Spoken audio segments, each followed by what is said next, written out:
आज मैं तुम लोग को ऐसी 5 लाइफ चेंजिंग हैबिट्स बताऊंगा जो तुम लोग को अपनी 20s से पहले अडॉप्ट करनी चाहिए।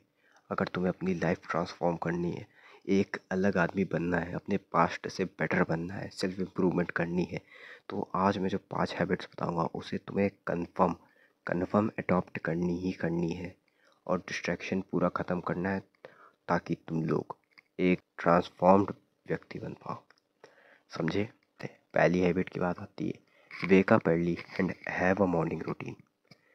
तो देखो, जो हम लोग अभी टीनेज पे हैं, अगर अभी से हम लोग आदत डाल लेना जल्दी उठने की, एक मॉर्निंग रूटीन बनाने की, तो ये तो अभी हम लोग का प्रैक्टिस पीरियड चल रहा होगा। लेकिन जब हम लोग 20s के बाद आएंगे, इस पे हम लोग की जो प्रैक्टिस है ना, वो एकदम 100% कंप्लीट हो जाएगी और हम लोग एक अच्छे तरीके से मॉर्निंग रूटीन अपना सेट कर पाएंगे और सुबह उठने की आदत भी हम लोग की पड़ जाएगी। तो तुम लोग सुबह 4 से 6 के बजे उठ सकते हो, 4 से 6 के बीच में। अब जिनको स्कूल जाना रहता है, टीनेज पे हैं भी, जिनको स्कूल जाना रहता है 8 बजे करीब, तो वो 5 बजे उठ जाए। 5 बजे उठ के अब अपनी स्ट्रेचिंग कर सकते हैं, योगा कर सकते हैं या फिर कुछ भी कर सकते हैं, लेकिन फ़ोन को हाथ मत उठाना। फ़ोन को दूर रखना, साइड रखना, ना किसी दोस्त को बताना, ना सोशल मीडिया में स्टोरी डालने लग जाना, ना कुछ भी नहीं करना। 5 बजे उठना, मेडिटेशन कर लो, सबसे बेस्ट है मेडिटेशन कर लो। और बाकी थोड़ा टहल लो, छत पे चले जाओ, सनराइज़ हो रहा होता है वो देख लो, फिर जाओ नहा धो तैयारी करो और स्कूल चले जाओ। और ये हो गया एक टीनेजर का। कॉलेज में भी तुम लोग ऐसा ही कर सकते हो। कॉलेज में हो तो 20 से पहले, अगर 20 से पहले कौन ही यार जॉब करने लगेगा। जो कर रहा है भाई उसकी मजबूरी है, बात अलग है। और अपना एक मॉर्निंग रूटीन रखो, कंफर्म एक अच्छा सा मॉर्निंग रूटीन रखो। जैसे सुबह उठ के बुक रीड करनी है, मेडिटेशन करना है, या फिर जो भी करना है, जो भी तुम्हें पर्सनल भी हो सकता है, कुछ भी हो सकता है, पर्सनल प्रोफेशनल कुछ भी हो सकता है। अपना रूटीन एक बना लो। अभी प्रैक्टिस है, लेकिन बाद में जाके ये प्रैक्टिस बहुत अच्छा काम करेगी तुम लोग के 20s के बाद। दूसरे हैबिट पे बात करते हैं, read at least 20 pages a day. 20 pages की जगह तुम लोग, मैं कहूँगा 10 कर लो। 20 तो मैंने बोल दिया, मुझे लग रहा था 20 करनी चाहिए, मैं 20 करता हूँ अभी। मेरे हिसाब से 20 मेरे हिसाब से सही है। 20 आराम से हो जाता है। अब पूरे दिन की बात है, आराम से कर लेना। शाम को कर सकते हो, सुबह कर सकते हो। तो मैं कहूँगा कि तुम लोग सुबह कर लो, अगर टाइम मिल रहा है तुम लोग के पास। तुम लोग 4 बजे उठ जाते हो तो सुबह मेडिटेशन करने के बाद अपने एक किसी भी किताब की 10 पेज या 20 पेज पढ़ लो। मैं 20 पेज पढ़ लेता हूँ, तुम लोग 10 पेज से ही स्टार्ट करो। नहीं हो पा रहा है 5 पेज से शुरू करो, लेकिन दिन का कम से कम 5 पेज पढ़ना है बस। वो बुक्स ना पढ़ना, जैसे रिलीजियस बुक हो गई वो ना पढ़ना, बाइबल, गीता, ये सब ना पढ़ना। मैं इतना कहूँगा, बुक इस चीज़ के ऊपर पढ़ो जिस पे स्किल्स पे बात हो रही है, डिजिटल स्किल पे बात हो रही है। ये बाइबल, गीता ये डिजिटल स्किल नहीं सिखाती हम लोग को, ये हम लोग को लाइफ के बारे में सिखाती, मतलब समझ रहे हो मेरा? तो मैं कहूँगा कि तुम लोग स्किल्स वाली वो बुक्स पढ़ो, या फिर हाउ टू मेक मनी, मतलब मनी के ऊपर पढ़ लो कि कोई किताब। लेकिन रोज़ 5 से 10 पन्ने तो पढ़ो ही। अगर स्टार्टिंग कर रहे हो, तुम्हें आदत बिल्कुल नहीं है, तो 5 पेज पढ़ो। धीरे धीरे बढ़ा के 10 कर लो, और मेरी तरह धीरे धीरे बढ़ा के 20 भी कर लोगे। मैं जानता हूँ तुम लोग आराम से कर लोगे, कुछ नहीं, 1-2 महीना ही लगेगा। फिर अब तीसरे हैबिट पे बात करते हैं, इन्वेस्ट इन योर स्किल्स। देखो, अभी तुम लोग टीनेजर्स हो और अभी बहुत अच्छा समय है तुम लोग को अपनी स्किल्स को इम्प्रूव करने का, क्योंकि अभी तुम लोग के पास पढ़ाई के अलावा कोई और टेंशन है ही नहीं। बिल्कुल टेंशन नहीं है। क्या टेंशन होगा ज़्यादा से ज़्यादा? पढ़ाई, एग्ज़ाम्स, और क्या। तुम लोग के पास अभी टाइम बहुत बच रहा है, जिससे तुम लोग सोशल मीडिया पे गेम्स खेलने में, दोस्तों से बात करने में, या फिर कोई आवारागर्दी करने में निकाल रहा है। तो उसकी जगह तुम एक काम करो, video editing skills, photo editing skills, graphic designing. अगर तुम लोग के पास पैसे हैं तो अच्छे कोर्स सीख लो, जैसे एनिमेशन सीख लो पेड करके, या फिर तुम कोडिंग सीख सकते हो। अब तुम जिनके पास पैसा नहीं है वो फ़ोटो वीडियो एडिटिंग सीख सकते हैं अपने फ़ोन में ही।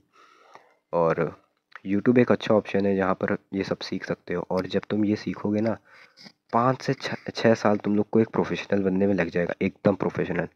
कुछ हो सकता है 1 ही 2 साल में बन जाए, लेकिन अगर अभी तुम लोग सीख लोगे ना, तो आगे जाके बहुत काम आएगा। जैसे अगर आगे जाके तुम लोग की जॉब नहीं लग पाती है, फिर कोई भी रीज़न आता है, तो तुम लोग अपनी डिजिटल मार्केट पे अपनी एक पहचान बना सकते हो और अच्छी खासी अर्निंग निकाल सकते हो। अपनी साइड इनकम अच्छी खासी हो जाएगी तुम लोग की। फोर्थ हैबिट पे बात करते हैं, लर्न टू से नो।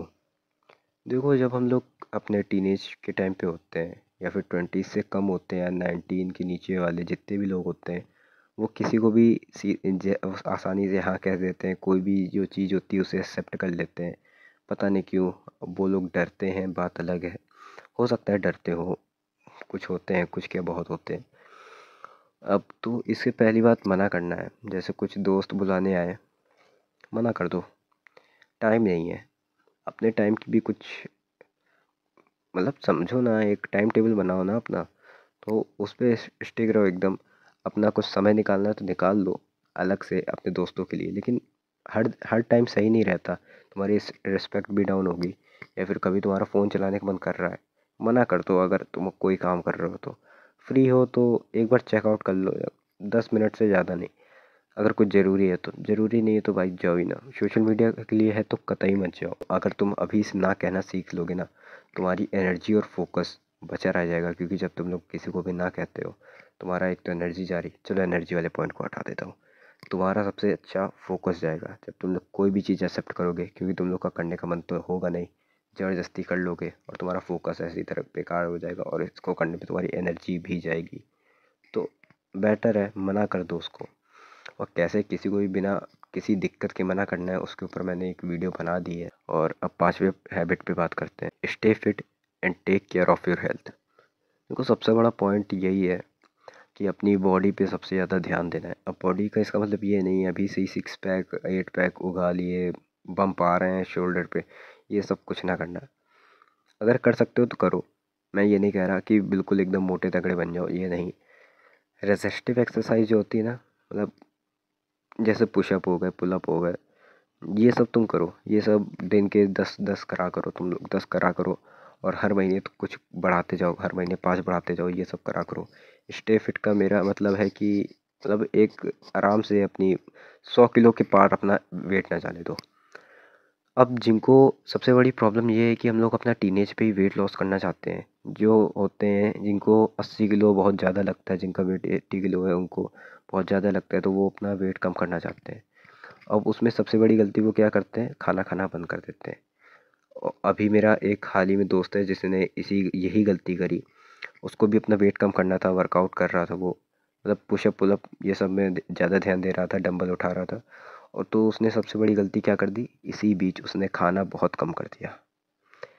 उसको इन्फेक्शन हो गया, उसके शरीर में पानी की कमी हो गई, कोलेरा पता नहीं क्या बता रहा था, कोलेरा तो नहीं, कुछ सी से कुछ बता रहा था, मैं याद नहीं है। टाइफाइड हो गया और उसको ग्लूकोज की बहुत सारी बोतलें चढ़ी हैं। कल ही या परसों की बात है, 5 बोतल ग्लूकोज की चढ़ी है। उसकी हालत बहुत ज़्यादा सीरियस हो गई थी, हॉस्पिटल पे था वो कुछ दिनों से। तो ये गलती तुम लोग ना करना। मैं तुम लोग को बता रहा हूँ क्या कर सकते हो। तुम लोग का वेट 80 किलो है, सबसे बड़ी बात, जंक फूड खाना कम कर दो। अब जब तुम लोग जंक फूड खाना कम करोगे, उसके बदले जो अपना घर का खाना है ना, उसे उसकी जगह उसको रिप्लेस कर दो, ठीक है। जंक फूड की जगह अपने घर के खाने को रिप्लेस कर दो। तो उससे क्या होगा, देखो, उससे तुम लोग का वेट कम होने की चांसेस तो थोड़ी ज़्यादा हो जाती है, 10-20% बढ़ जाती है। क्योंकि क्योंकि हम लोग के घर के खाने में ज़्यादा फैट नहीं होता। और उसके बदले तुम और मतलब उसके साथ एडिशन में क्या करो, वर्कआउट करना चालू कर दो। अपनी डाइट को वही रखो, डाइट को सेम टू सेम रखो, खाने को कम ना करो, अपना वर्कआउट मेहनत ज़्यादा करो, तुम्हारा वेट अपने आप ही कम हो जाएगा। समझ रहे हो ना। जितनी तुम कैलोरी खा रहे हो उससे ज़्यादा तुम कैलोरी कैलोरी अपनी बर्न करोगे ना, अपने आप वेट कम हो जाएगा। लेकिन ये गलती मत करना कि तुमने खाना ही कम कर दिया। खाना कम कर दोगे, वेट तो कम होगा ही, लेकिन इतने बीमार पड़ जाओगे ना, बहुत ज़्यादा सीरियस केस हो जाएगा। जैसे मेरे अभी दोस्त का हुआ है, उसके अभी भी ग्लूकोज चढ़ा रहे होंगे। अगर मैं फ़ोन करके पूछूँ तो यही रहा, अपनी हेल्थ का ध्यान देना। ज़्यादा पतले हो तो खाना चालू कर दो, प्रोटीन खाओ, अपनी ज़्यादा प्रोटीन न्यूट्रिशन वाले खाने खाओ, जंक फूड ना खाओ। और जैसे हो फिट रहो। 20s के बाद जो करना हो करना, क्योंकि अभी लंबाई भी बढ़ रही है तुम लोग की, बहुत ज़्यादा हार्मोनल चेंजेस भी आ रहे हैं। तो इन सब पे ज़्यादा ध्यान दो और ज़्यादा नौटंकी वाले काम ना करो, अपने लाइफ में फिट रहो। और ये जो 5 हैबिट्स हैं, उन सबको 20 से पहले अपनाओ। अभी तुम लोग डिसिप्लिन में नहीं रहोगे, किसी दिन ब्रेक होगी हैबिट, कोई बात नहीं, एक हफ्ते में 1-2 दिन कर रहे हो ठीक है। धीरे धीरे करते करते 1-2 साल में तुम लोग इससे रेगुलर हैबिट को अपना लोगे, कोई दिक्कत नहीं है। करो तुम लोग, फिर बताना वीडियो कैसी रही। कोई भी डाउट हो तो वो पूछ लेना, और फिर मिलते हैं किसी और वीडियो में। तब तक के लिए बाय बाय।